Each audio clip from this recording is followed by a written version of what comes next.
Ce geste du photographe béninois Apollinaire Ivodji est un acte symbolique pour dire merci à un homme qui a compris l'importance de la valorisation de la culture d'un peuple. Ces tableaux d'images hybrides constitués par l'assemblage d'images numériques et de photos réelles retracent des faits mémorables de la carrière professionnelle de celui qui est un directeur photo de formation. En choisissant de l'accompagner, Elvita Swiss Intercorporation démontre une fois encore son attachement à la création artistique. Grand spécialiste de la lumière à la fois au cinéma et dans l'audiovisuel, Apollinaire Ivodji n'a pas hésité une seule fois à s'investir dans la réalisation de son rêve devenu aujourd'hui réalité. Monsieur le directeur, vous avez dit que vous allez apporter votre contribution pour le rayonnement de la culture béninoise. Aujourd'hui, grâce à vous, 24 œuvres d'art hybride sur toile sur les arts vaudous.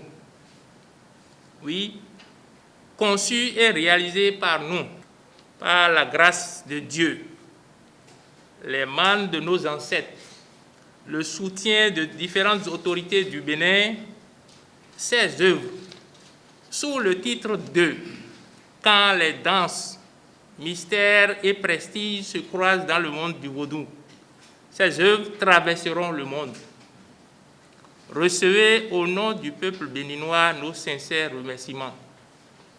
Oui, monsieur le directeur du programme, c'est un grand pas pour la concrétisation d'un projet et en même temps une grande énergie pour accompagner le chef de l'État, son Excellence, le président Patrice Talon, qui, dans son programme touristique, a évoqué que le Bénin vendra au monde son patrimoine culturel vaudou. Selon ses propos, l'idée n'est pas de faire la promotion de la religion ou de la spiritualité vaudou, mais c'est de faire savoir que le Bénin a une histoire et une origine. Je cite, « Nous allons commercialiser nos valeurs culturelles et nous allons révéler au monde ce patrimoine si riche et beau que tout le monde aura du plaisir à découvrir. Les temples hindouistes si riches attirent la curiosité. Le Bénin fera autant. » Fin de citation.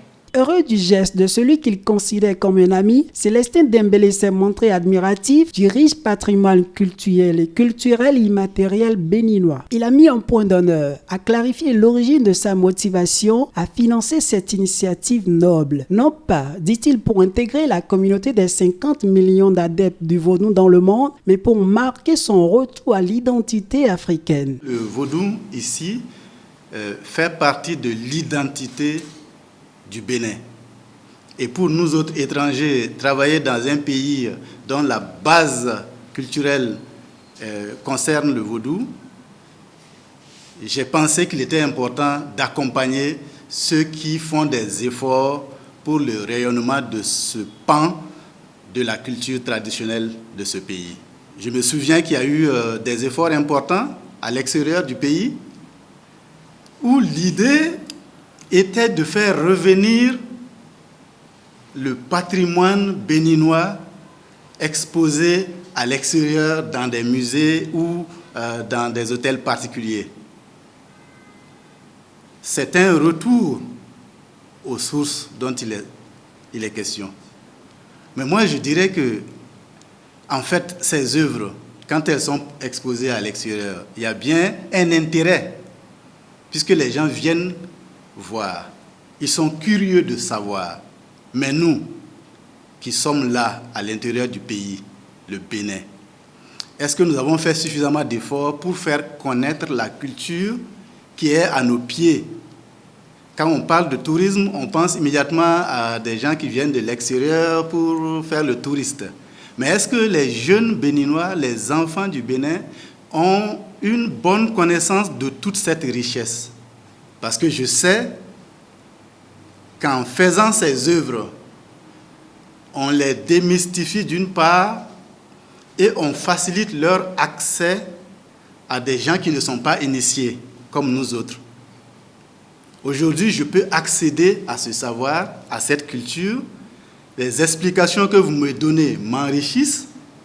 Je viens de voir Mami Wata avec ces dames gracieuses qui exhibent des pas de danse, mais derrière chaque pas de danse, il y a une connaissance, il y a une culture, il y a une transmission, un message fort à transmettre.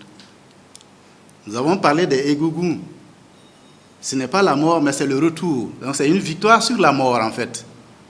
Et c'est important que nous gardons ces aspects-là pour l'éducation de nos enfants, qui seront les adultes de demain. Et pour nous, en faisant cette contribution, c'est pour permettre aux jeunes d'être fiers de leur culture. On ne peut partager quelque chose de laquelle on n'est pas fier. Et une des meilleures façons de partager, c'est d'investir dans la transmission et s'en servir comme activité de développement. Pas pour s'autodétruire, mais pour se développer, s'épanouir, vivre en paix et trouver des solutions endogènes aux multiples problèmes qui se posent à nous. À noter qu'à l'ouverture de la dite cérémonie fort simple, Apollinaire Ayivodi a formulé ses vœux du nouvel an à Célestin Dembélé et son staff professionnel. À l'occasion, il a émis son vœu de voir ce soutien de Helvetas Bénin à l'association Action culturelle et éducative pour le développement ACET, dont il est le président, se perpétuer en partenariat pour de grandes aventures à travers le monde. Ceci pour le rayonnement de la culture béninoise.